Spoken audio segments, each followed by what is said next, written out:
Hi, my name's Theo Ruby and I'm a marketing consultant specializing in website design, SEO and small business marketing. About 2 years ago, I set up the Enterprise Network to offer free training and events for small businesses in London, and now because of the current climate, we're offering weekly power hours.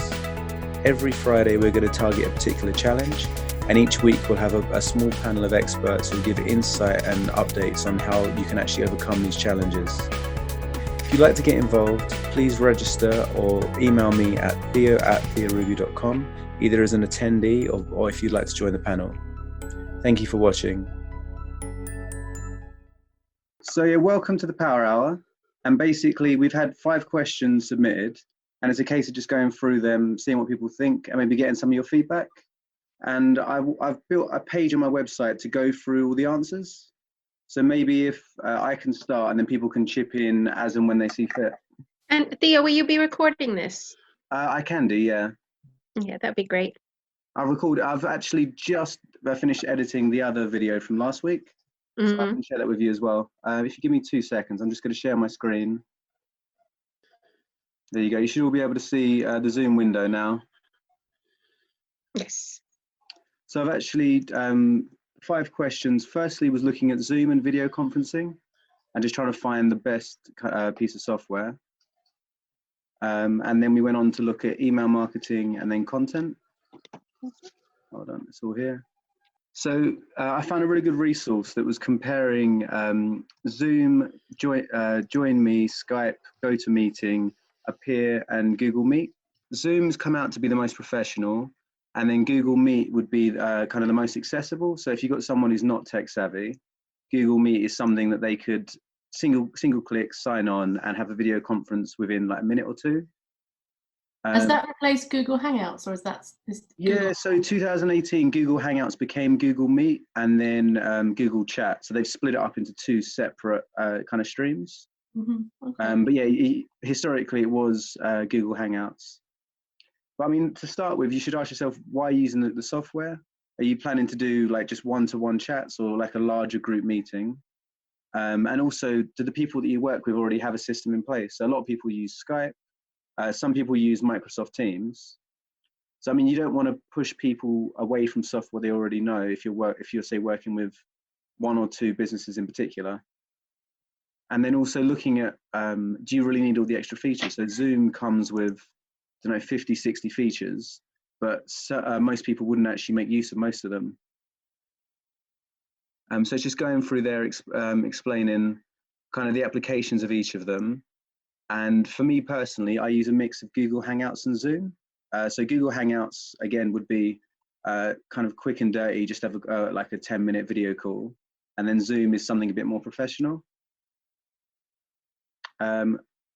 I know with Jeannie and Sarah, we were looking at the features last week. So I've actually gone down and listed all of my favorite features from Zoom just to see if, well, firstly, if they'll be useful to you, but also if you even knew they existed. So you can schedule a meeting and share a link in advance, which is something we did for this meeting.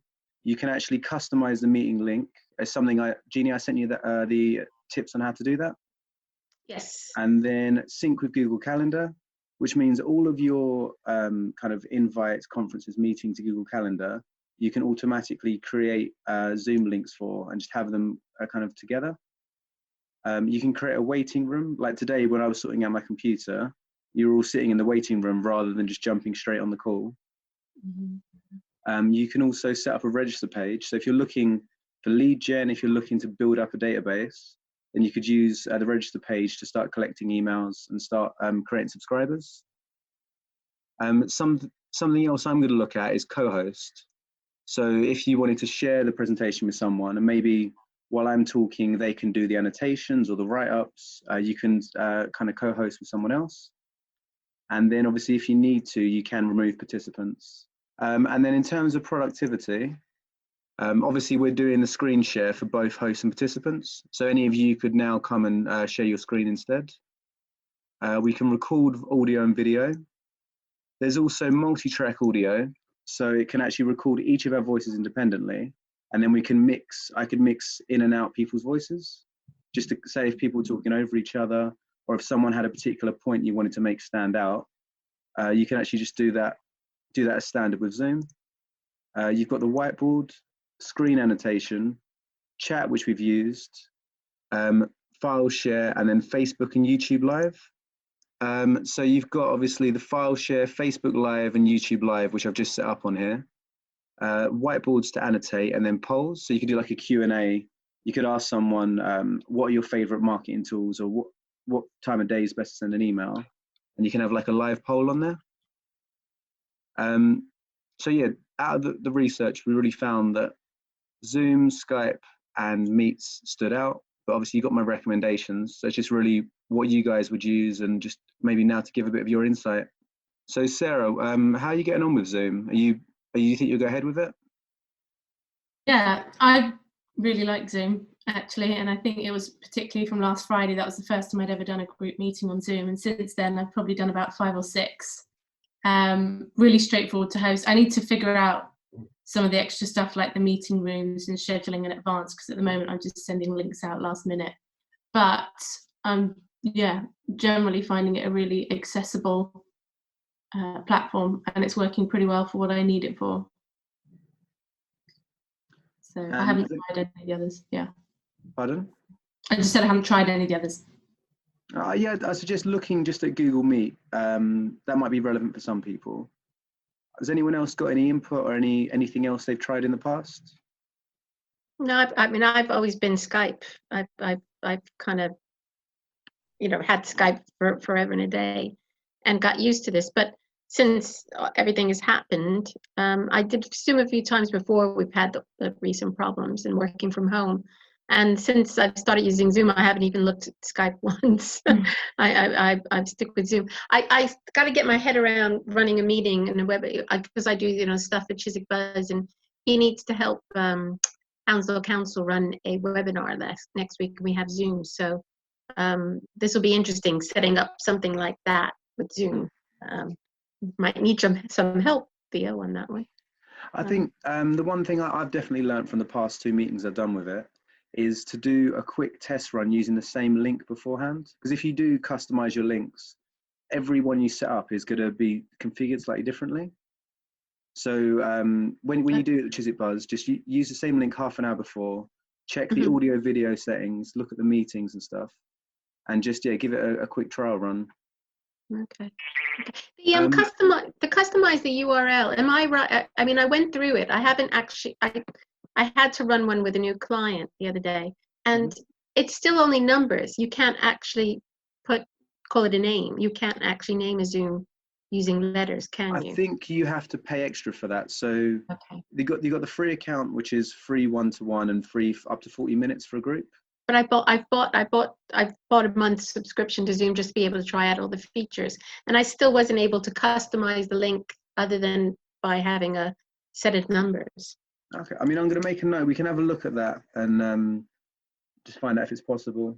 Okay, but I mean, I think Zoom has been fabulous. I'm a convert without, but I will look at Google Meets. But I know I've really gotten quite used to Zoom even in this one or 2 weeks. Yeah, and I think I used to use Skype, oh God, maybe 15 years ago. But the only thing with that is you have to add people in manually by email address. So if you were doing something like this, you would have to get all of the data first, add them all, make sure they all connect. And again, it just puts up another barrier. Yeah, no. Obviously, the other thing to mention is if you're not doing groups, then there's no reason to pay for it. So for a lot of people, if you're just doing one-to-one training or small consultancy, you should be able to do completely fine with the free version. And then the second question we had was, is email marketing still a must to reach customers? And personally, I think it is. Even now more than ever, I seem to be receiving emails about COVID updates and businesses trying to still engage with you while you're at home. And for me, at least, the first thing I do is I'll check my email in the morning. Throughout the day, I might check it 4, 5, 6 times a day. So email is still strong. You still get quite high conversions, and it's also really affordable. Whereas if you're doing, say, pay-per-click advertising or something else, you might pay £1-2 per user. I think the cost is normally like fractions of a penny. So we're just looking at some tips when you're actually doing your own emails.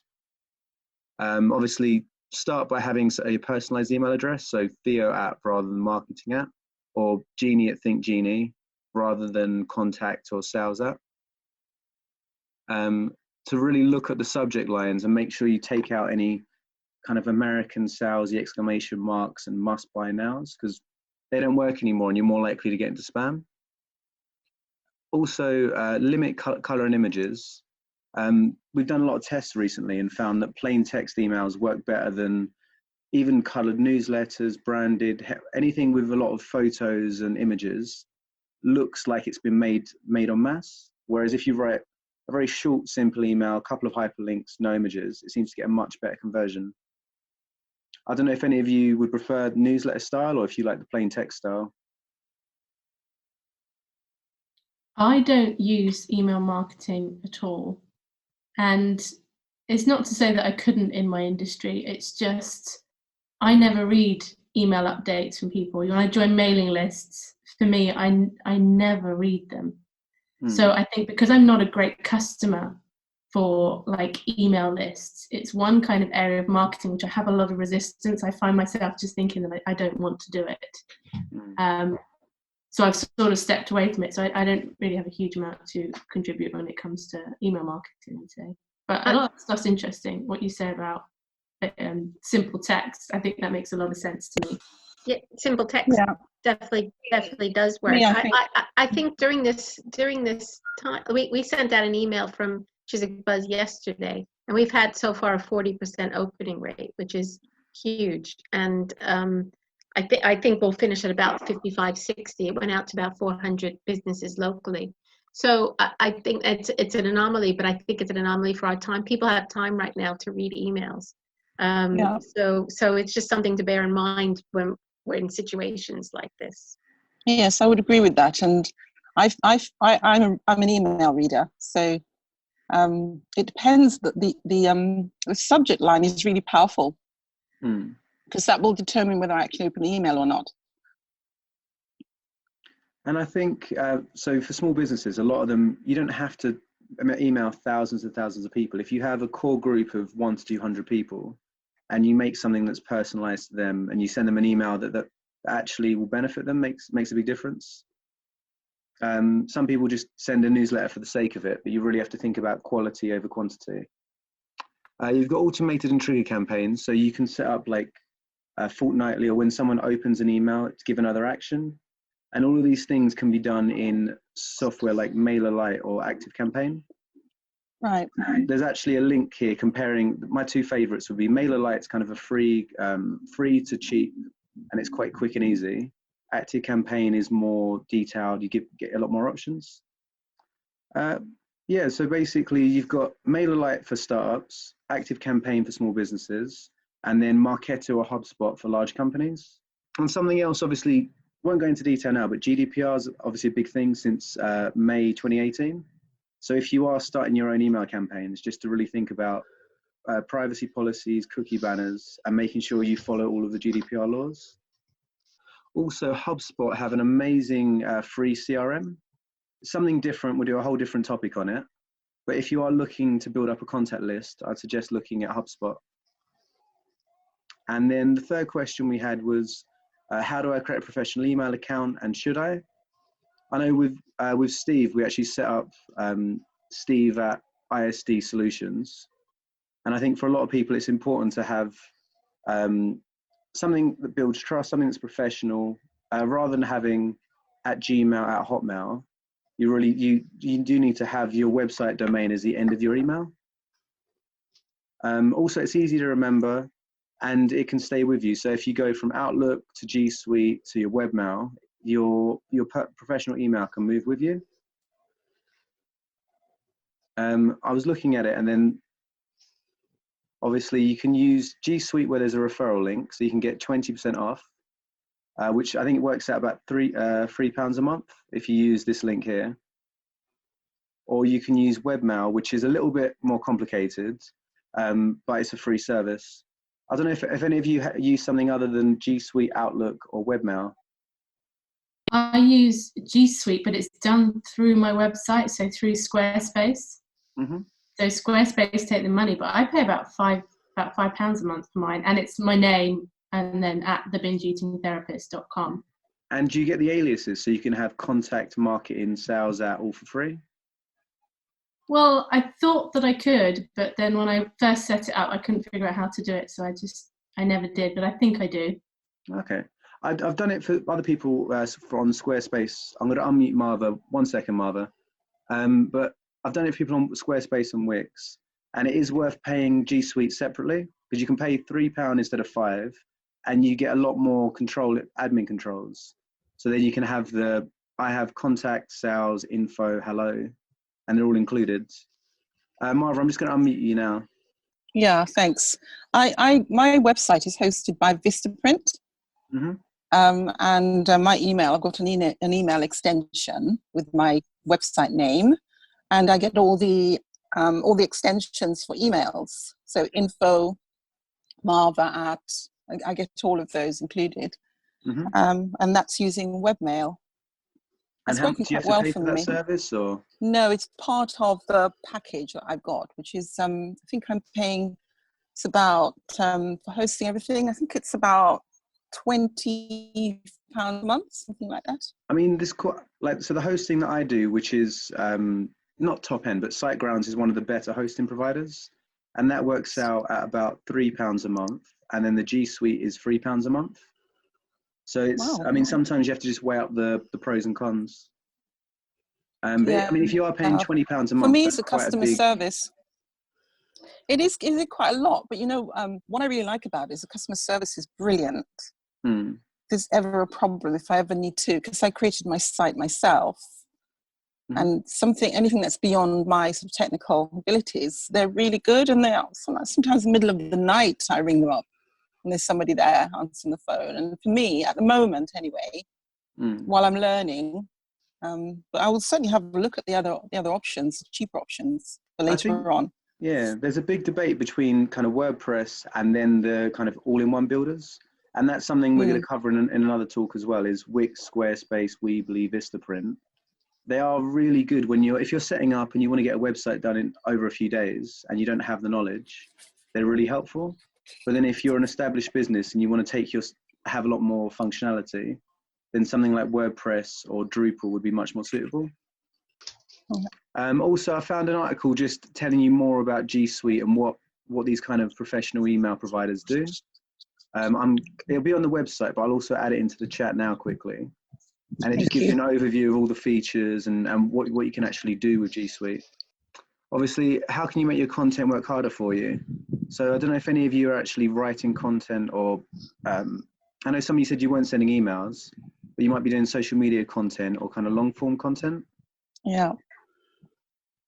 And do any of you, obviously everyone uses social media, do any of you write articles or blogs? I'm in the process of, but I'm trying to find my way around LinkedIn at the moment. It's just my main platform. Okay. And it was just, for a lot of people, I don't know if any of you know Elsa Caleb.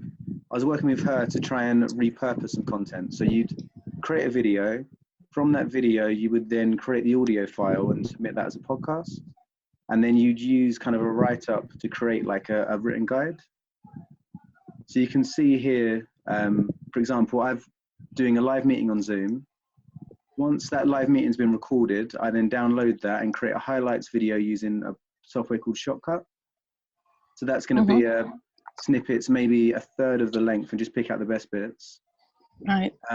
Once you've got that and you're happy with the audio, you can just export the audio as an MP3, and then you've got like your own podcast. Actually, there's a really, really good, if any of you ever want to do podcasting, I can send you links to some very good free providers.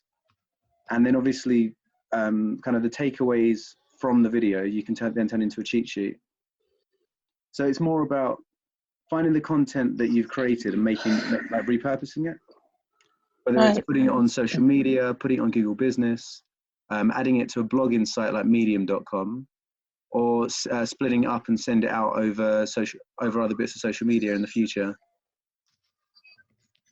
Can you send us an example, Theo, of a piece of content that you've done that to? The first one I'll be doing that to is the video from last Friday. I've got there's on my website, if you go to resources and then bite-sized marketing guides, there's a LinkedIn one where I've I've done the audio and the text and the social media, but I'm only now doing video for the first time, just because of the situation everyone's in. Right. Okay. So it makes sense. If you have the video, you already have the audio waiting for you. So you might as well repurpose it, put it on SoundCloud and other domains, just to try and get some more traffic. Right. But I think, yeah, so I'm working with Raj, who's more of a content specialist. And basically his main thing is be clear who you are, what you do, and the value you provide. A lot of people, if you do like the 60-second pitch, or if you even writing an email or writing a social media post, some people don't really know what their values are, what their strengths are. So I think before you do any content, know what you have to offer, and then understand your USP, why someone should work for you over someone else. So like for me, that's 1 second. I don't build websites on SEO. I try and help people find a voice online. So it's about helping them grow their business, engage with their customers. And the way that you do it is only kind of a byproduct. That makes sense. Right. Yeah. But obviously, once you've written all that down, it should work out your key messages and your core values. Right. I know, sorry, Marva, I know that you're doing therapies and wellness, but have you thought about content? Is it something you're looking to do this year? I need to do more focused content. I tend to do them quite ad hoc, and I'd love to be able to, because I've moved. I don't know if you know this, but I started a course in a local centre, and we had 2 weeks of that before we moved on to. I had to move on to Zoom, and that's worked quite well, considering a lot of my clients they're technophobes really, but they've adapted to it quite well. Now, you're saying I can actually repurpose my course from a recording? Video recording or an audio recording, yeah. So yeah, of Zoom. That's awesome. Yeah. Exactly. So the first thing would be to host it on YouTube. So there's free tools I can send to you where you can create a video to add to YouTube. And then once it's on YouTube, it's just somewhere for it to live. You can then share it. So it just gives you a link to share with people. Right. And then the audio, you do the same. You put that on SoundCloud and use that as a base to share the link. Because I'm running out of space on Zoom, so I can actually download it off Zoom and put it onto YouTube. Exactly, yeah. And you get unlimited free storage on YouTube. Awesome. And another thing, you could take the link from YouTube and place that link on your website. So your website wouldn't actually hold the video, wouldn't take up any of the data. Right. It means people would think the video lives on your site. So when I'm finished with this, highlights video will actually be hosted on my site. Will look like it's hosted on my site. Does it take them off my site? No, it doesn't. So you can actually play inside. I can try and give you an example. But is that embedding? Is it the same as embedding? Exactly. Right. Oh, terrific. And then also, if you can, take a phrase or a highlight and put that into a social media post. So you could do I know Sarah does a lot of quotes and Instagram feeds. You could take a sentence and put that into an Instagram image.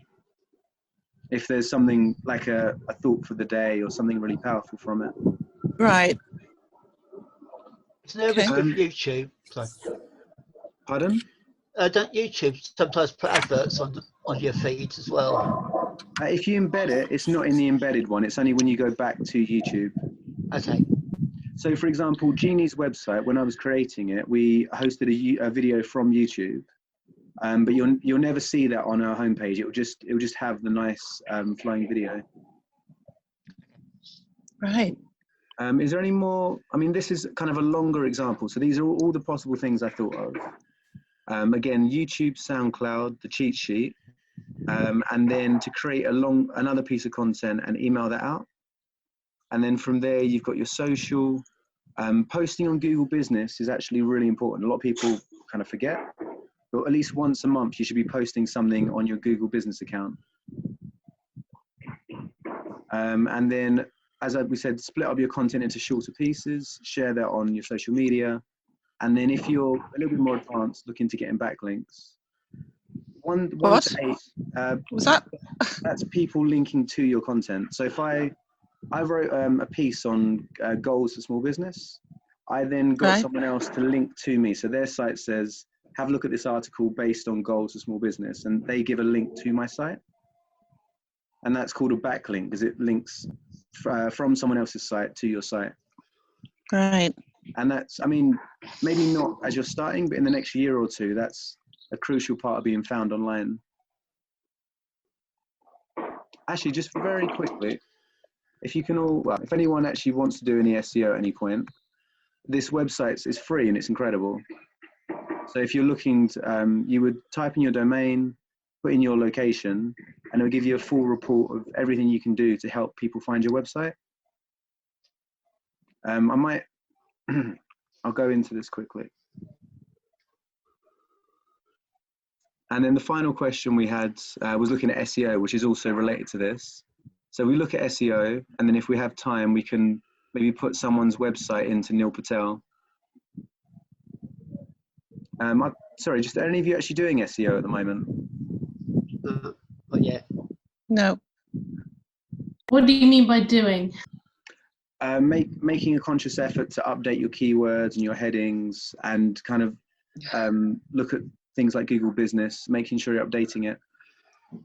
I had no idea what this even updating Google Business is. What, you can write articles on it, or you share a link for articles? You can write every 7 days, you can write a new promotion or a new article, attach an image, and then when you have your Google Maps result, or when someone searches for you, they can pull off those articles. So for example, so you've got the web browser. I'm going to move the chat window. It's just in the way at the moment. You've got your Google Business. If you scroll down, you'll have something called updates. And then here, every time you create an article, it will build like a short story for you. Wow. So whether it's you can view an offer, or you can have a business update or an offer, or you can do a slightly longer piece and link to a piece of content.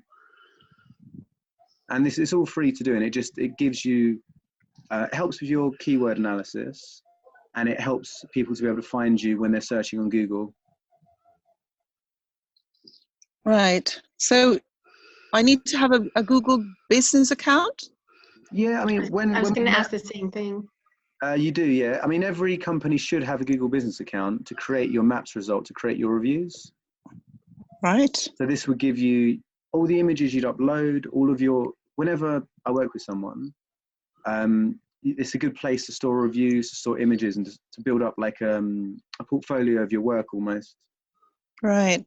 So you can see here that everyone has given feedback from that you would respond to them. And let me just go back. You'd add in your address, your website, all your appointment links, and then it builds a story for you. It builds a story for your business and gives you like a bio as well.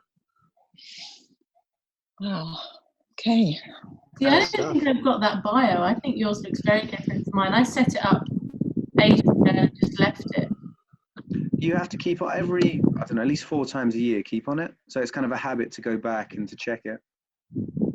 Right. But yeah, like everyone that I work with, I know Marvel, when we met, I did mention obviously Google Business and Bing, and they're 2 really important search engines, and you should try and list your business on there if you can. Yeah. Yeah. It also gives you, see how I have these 6 tabs underneath the name now? Because I've been active for 3 years, and because I've built out a profile on Google Business, it now gives you this expanded search. Whereas I think when you first start, you wouldn't get this. Okay. Well, I can't see any of that at the moment, but I'll watch the recording again because my phone's frozen. I'm just happy I can hear you. So okay. No worries. Well, I mean, if you have any questions, just send us an email, or the bottom of the page, which I'm going to send you, there's a comments box. Right. So if you're not sure of something, just drop a comment in there, and then I'll get back to you. Okay. Thank you. But yeah, this actually, I think it was in November or December, I put this post out, and I got quite a lot of good feedback just based on it being quite simple and, well, relatively easy to follow. So when you're building your website, every page should have a title, every page should have a meta description, and you should also use a plugin like Yoast. Yoast is a free SEO tool that helps you basically to be found on Google. Right. Obviously, every image that you have should have alt text. So I haven't at the moment, but I am going to go back and put alt text behind. As you can see here where it says SBPH Digital Marketing Clinic, that's the alt text that lives behind the actual image itself. And obviously your page speed as well. So making sure you optimize your page speeds and looking at making sure that your website's caching correctly. If you're using Vistaprint or Squarespace, that's normally done for you. So if you're using WordPress, I know Jeannie and Steve are both using WordPress. So that's where something like a CDN and Yoast and Google Page Speed Insights really comes into its own. Steve, I don't know if have you looked much at your website since I've handed it over to you? Not much. At the moment, I'm focusing on getting my business product designed. Okay. I'll send... I'm just. So I'm going to use that as a template when I'm more ready to have some more meaningful content. I've got the template there ready for me. No, that's really good. And I think, yeah, maybe in 3 to 6 months, it might be worth we can have a look at your Google, your speed and your SEO, just to make sure it's everything that you want. And you can also get some free audits online. So you won't have to, it's not actually that technical. You can type in your website and it will give you a report based on how well you're doing, what you can do to improve. Right. So if I don't know if you're still able to see my screen or. I can't, but it's okay. Okay. You can, yeah, I'll send you the recording afterwards. You mentioned things like online video before and hosting it in YouTube. Is there a kind of optimization for, say, for example, you've got a video, would be a good link to your page, as opposed to your page to the video? Is there a way to optimizing videos? What do you mean in terms of optimizing? In terms of the size or the spec? Say, for example, if you do a Google search and you can search on video, search on image, search on web page. So you might have like an educational video or a promotional video, which would be quite nice if it comes up.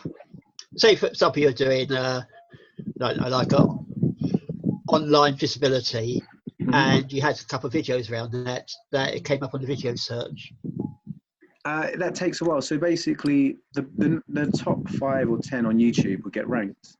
So, for example, if you go to Google and you say, don't have a good example, best conferencing software, as an example, and then if you click on Google onto videos, that will basically pull the most popular ones that have the highest rankings. So it's more about building up a presence, getting subscribers, and getting people to engage with you, and that will help you to actually be listed. So these are videos get lots of hits. Yeah, probably millions of hits. So if I got on this on PC Mag, the best video conferencing software, it's probably got at least 1 million hits, I think, to get onto the top of Google. Wow. So it's about, well, it's partly to do with the title and how you share it, and in this case, how many backlinks you have as well. But I mean, the thing is, if you're creating a video, say, for all of us, if we're creating a video from Zoom, we're never going to get to #1 in YouTube in the next year or so. It's more about giving it to the people that matter. So once I've created this, it will live on YouTube, but the real purpose is to be able to share it and to get potential clients, business partners to have a look at it. You're not necessarily going to be ranking and to be found on Google search straight away. Are you able to see this Neil Patel page? This is basically a free report, and it tells you what you'd have to do to improve your SEO, to improve your website. So out of 100, I've got an 83% score, which means there's a few things I can change, but not too much. And then it goes through, it tells you about page speeds, and then going into issues. So word count is a very common one. And to be honest, some pages just don't have enough. You need 500 words. So some pages just won't have enough words to meet that. But things like H1 heading and Xcode you can fix quite easily. So sorry, Google prefers a higher word count or a lower word count? Has to be minimum of 500 words. Well, that's kind of like the recommended. So every main page on your website should have at least 500 words. Right. Ooh, But okay. to be honest, for a lot of people, it's just getting the home page to have 500 words is the most important. So in terms of the H1, is it worth drilling down to the HTML and making sure it's got an H1 tag on it?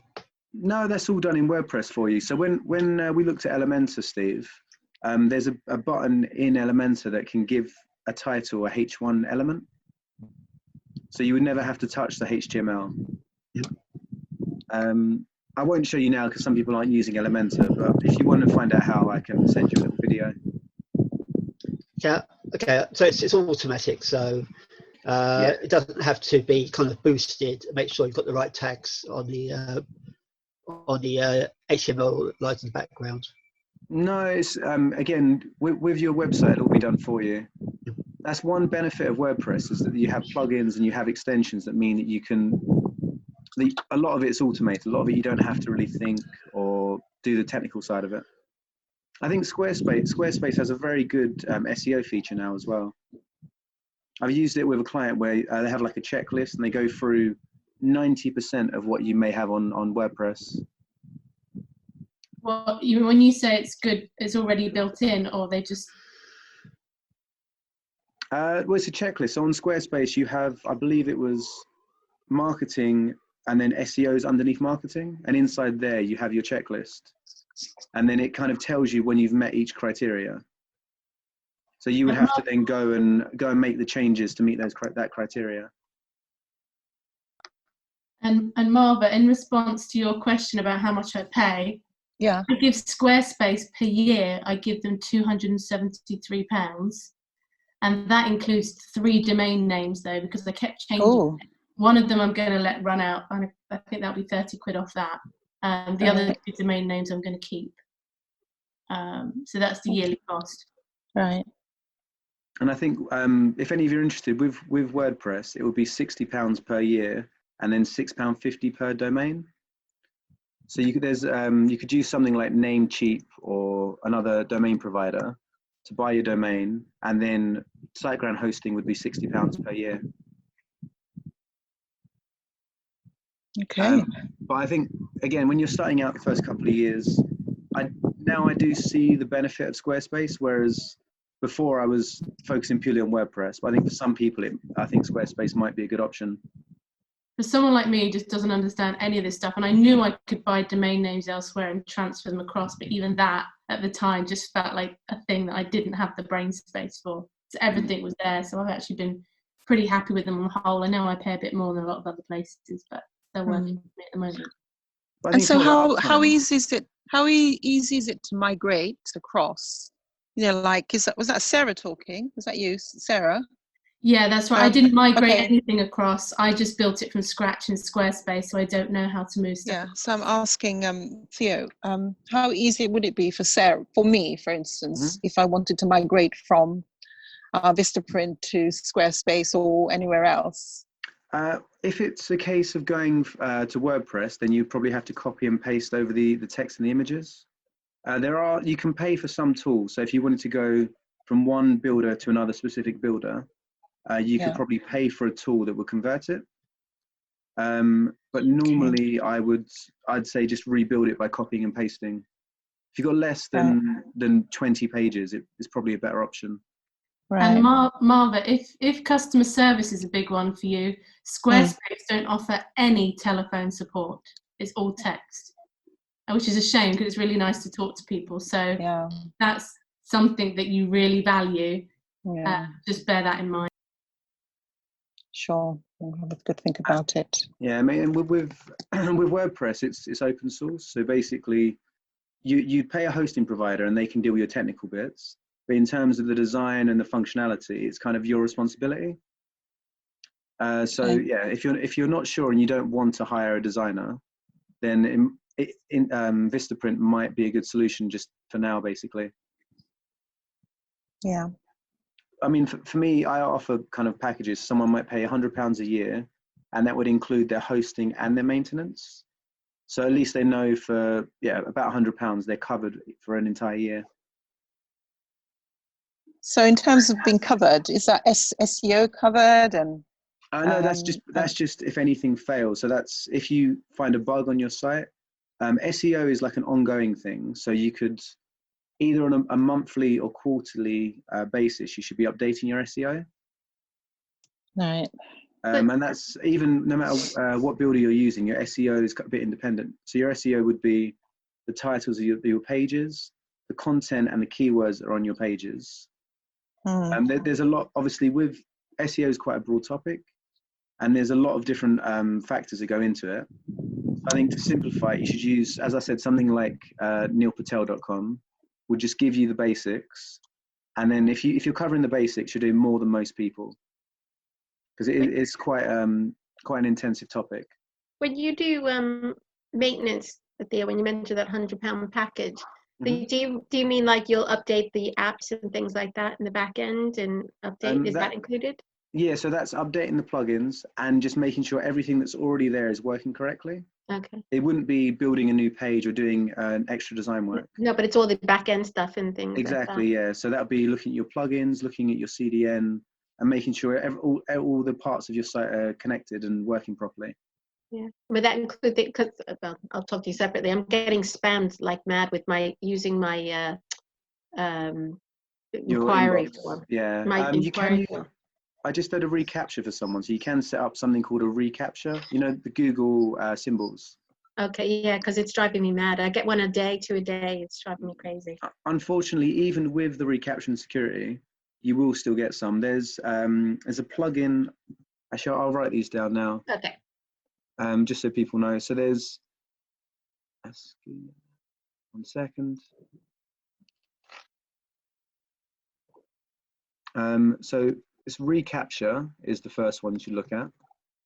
And then the second one is Askinet, ASKINET. And I think, Steve, as well, it might be worth you having a look at them. And if you're getting spam, putting them on your site. Maybe send it to us after, because we're the only 2 on WordPress. It's taking time. I will do, yeah. But yeah, so basically, if you go into your plugins, I'll send you the links. But anything new you'd want would be found there. Thank you. One issue I've got is not spam, but I've subscribed to a what it's called now. Basically, so you get subscription pages, and you keep getting the update notifications, which you get a pain in the neck. I mean, your plugins are going to update every couple of weeks, so it's a case of either turning off the notifications and then every month just going in and updating your plugins, or looking at having stuff automatically update. Let's have a look. So you're familiar with, I've got to find it now, Eugenie? I've heard of that. Oh, that's the GDPR. Is that correct? It's a kind of networking. It's an app on your phone that's Susan Kabani, is it? Yeah, that's the one. Unfortunately, every time somebody posts to it, I get an update to my email. Oh, that's just notification. So that's notifications from a specific app or plugin. Yep. So that's really how you set it up. You can just go in and update the settings. So I was going to the app, not on my web. Not you go into the app, and I mean, if it's an issue, you can just contact her or go onto the website. Is there a website address for the app? I'll have to look it up. Yeah, but I mean, that's purely related to the app itself. Because they can get a bit frustrating sometimes. You get a million notifications. I mean, now a lot of people ask you to opt in because of GDPR, but some less well-maintained apps might just constantly keep emailing you. So it's worth just, go to settings and then go to notifications. Right, okay, I'll check that later. Just as an overview, from what we covered, was there anything missing, anything someone wanted to add from video conferencing, email marketing, any of these topics? Actually, I don't know if you've covered that already, but my use of setting up a an invitation on Zoom is that the email, the invitations get a bit fiddly. Mm-hmm. And I've only tried it twice. I mean, to be honest, you when you create a Zoom account and schedule a meeting, are you thinking of scheduling or just going live straight away? Scheduling. So if you schedule a meeting, it will give you a link, and that's like a long link, and then you can copy that and share that with anyone. You can either make that unique, or you can just make that your meeting ID. I'm going to go onto it now. I don't know if you'll be able to actually see my screen because it's a Zoom screen. Can you see the Zoom settings at the moment? Just pulled up? Now I can. You can see general video, audio, share screen. Yeah. Great. Yeah. So when you're in here, you can actually, when you're setting out for the first time, you can pick the link. I'm just going to see if I can find it here.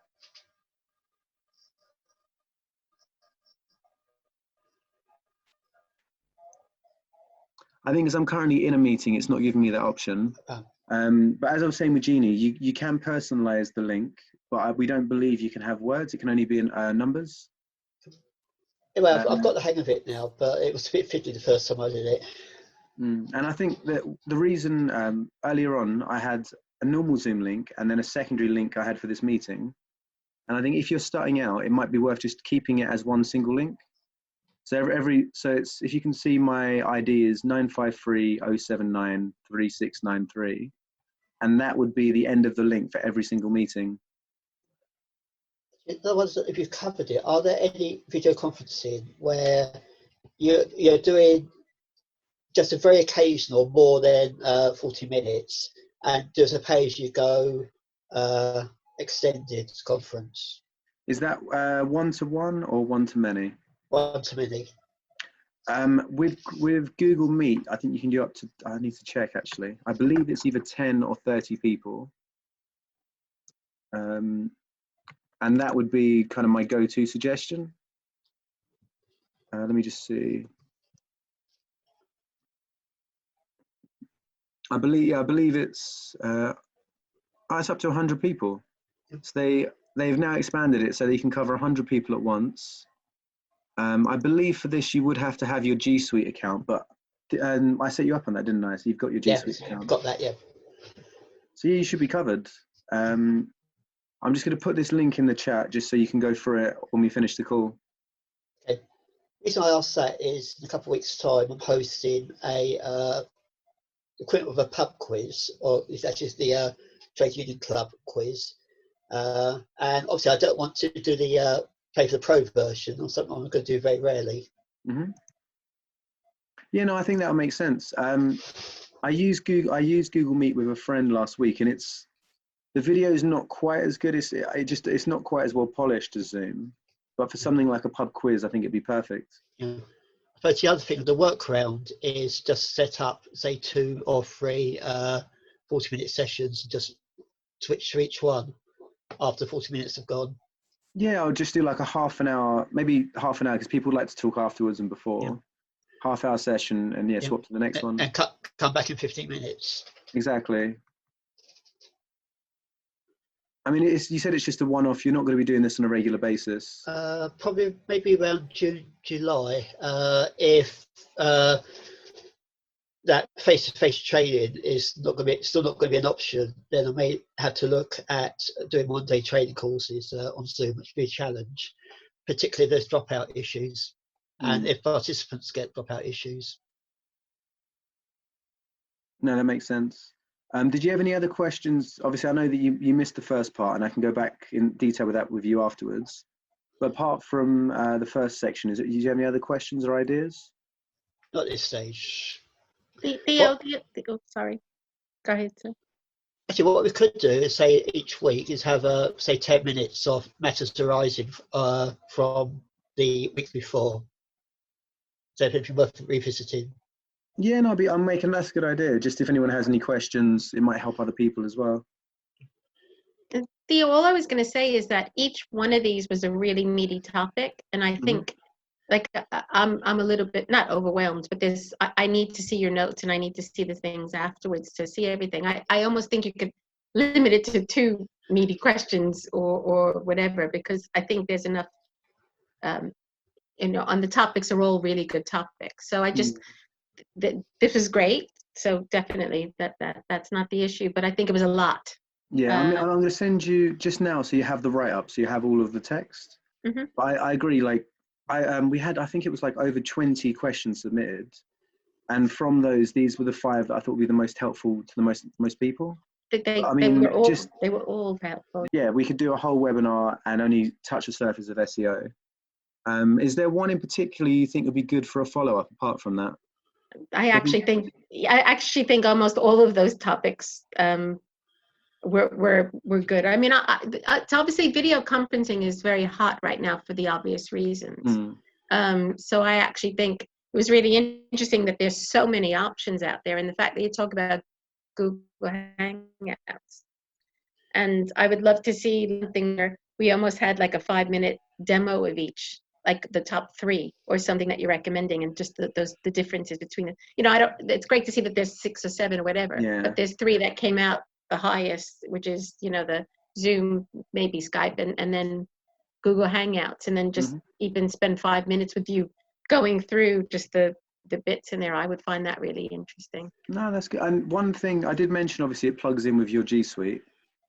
Just while we're here, I'm just going to go back into that. So if I go into my Gmail, basically whenever you create a calendar invite for someone, it'll actually already give them that Meets link. And then, so you and them will always have access just sitting in the calendar and in the email itself. So it means you don't have to worry about creating a Zoom link. You don't have any other hurdles or questions at all. So you got add location or conferencing. So if you say did a G Suite chat, Steve, as soon as you click on location conferencing, you click add conferencing and it's all there for you. And then you've got the link, you've got the dial-in number, you can edit that link. No, but Jeannie, I think you were completely right saying there is a lot to go through there, and I will try and break it up. It was all good, so there's no complaints, but it's just, it was a bit too much. It was media. I wanted to know, I probably could have got on for a few minutes more on the, like I said, on the video conferencing, and I still find email marketing interesting, and SEO, all the topics were relevant. So just quickly, so you said MailChimp. Are you happy with MailChimp then? You think that's... No, it's not so much it's not so much I'm happy, it's what I'm used to. I mean, I'm a dinosaur, not really. I mean, I'm okay techie, but I get stuck, I should say, probably I get very complacent because I get used to something.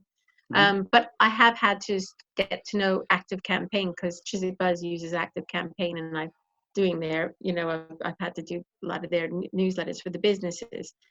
So it's okay. I still think MailChimp gives, from a design point of view, and that's not a plain text, obviously. I think MailChimp seems easier and gives more options, but Active has been fine. Active's okay. I think Active is really good when you have trigger campaigns. So when you want someone to get an email after a certain action, whereas MailChimp for me had limited triggers. Yeah, you're right, and we are doing that. We had an event, obviously had to cancel, but we were able to set up the trigger invite to say, okay, resend the invitation to anybody, to people, and then resend to people who is RSVP, blah, blah, blah, and stuff like that. So I'll just quickly before you go, one thing you might find useful. I don't know if you've heard of Capterra. It's software comparison. So basically, if you were thinking about Zoom versus Skype or MailerLite versus MailChimp, it's quite a good user reviewed and trusted way of comparing software. Okay. Everything in the chat, do I have to copy that, or will that come with the notes? I can add, hold on one second. I'll put a note for myself to copy the chat into the comment box. So that'll be on the web page. So the web page you can find under my resources, which is closed. Okay. So if you go to my site and then resources, it'll just be in there. Okay. And then I'll put all the links and everything in there for you. Okay. Okay. Thank you. No worries. It might be a good idea if we're encouraged to say that one thing or one or two things that we'll implement from the training into our business, and then we can feed back on it for the next session. Yeah, that'd be great actually. I mean, so Yeah. the next session, a few people have said to do a few productivity tools. So we'll be looking. I don't know if you know Canva or Bitly, any of those I kind of. use Canva a lot. Yeah, I love Canva. I'm a and big Bitly. Canva fan. I used to be Adobe, and now Canva does 80% of the work for 20% of the time. It's really Yeah, nice, like nice and it's easy. awesome. I love it. Actually, so yeah, Yeah. if you can join next Friday, there'll be a part on Canva, so it'd be good to get your input. That would be a good subject, that one. Actually, the other Yeah. thing might be a bit of fun, because I've seen these in the past. In Facebook, you'd have Facebook polls Hmm. where you get these little pictures where it goes across about the favourite subject. Yeah. You might want to do that, say, every so often, saying what subject we'd like to have covered, an ongoing poll. Let me just, I'm just going to test that now to see how it looks on Zoom. But yeah, so I mean, do you think Friday at 2 o'clock is a good time? Is that convenient for both? I know everyone's. That suits me. That suits me. Friday is the day I now keep for my small bits and pieces rather than Oh yeah, major me too. tasks. Me too. So It's my admin day. I've been taught the pebbles and sand approach. So Friday's my sand day, catching Right. up with bits of work. Yeah. Because Theo, when people talk about, I mean, this information can be overwhelming, can't it? It can be, because there's just so much to do. So if we can commit to doing a couple of things, Yeah, that I'm will going to write take that in the chat now as take well. the overwhelm around. That will take the overwhelm away, and just help us to focus on just a couple of things. Definitely. So as you said, I'm just going to write the notes in the chat so we have them. Commit to 1 or 2 things to try by the next week. Come back. Oops.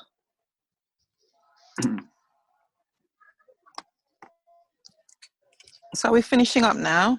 Yeah, just unless you need anything else, I think we're all good. Yeah, all I'm just good. taking those notes. So obviously I have a poll. Was there anything else you wanted to add before we just sign it off? Actually, another future one is obviously because we're now doing a lot more remote work and working from home. We have less opportunities to hand out things like flyers and business cards. Is what would be like the remote working equivalent of it? I think Shaper. I don't know if you know the app called Shaper. SHAPR. That's a really, really good little networking app. SHAPR. It only works on mobile, I think, but it's kind of like LinkedIn speed networking, if you can imagine. And maybe an idea which could actually get a lot of traffic to your website is one big problem with social media and online presence is that it's like a completely different language to English. Mm-hmm. That having a kind of what does it all mean kind of glossary or dictionary. That's a good idea. Project. Actually, You might want to actually draw business yourself on that one. I mean, that's something because I'm not technical in terms of development, but I've obviously been doing it for about nearly 15 years. So all of these kind of words and acronyms and stuff, I'm quite used to. But I think to help people, it'd be really good. So maybe things like B2B, B2C, SME, all of these acronyms. Yeah. And maybe it's like a line describing what, like mentioned about, I think about 10 different packages today. Mm-hmm. And sometimes my eyes just kind of glaze over.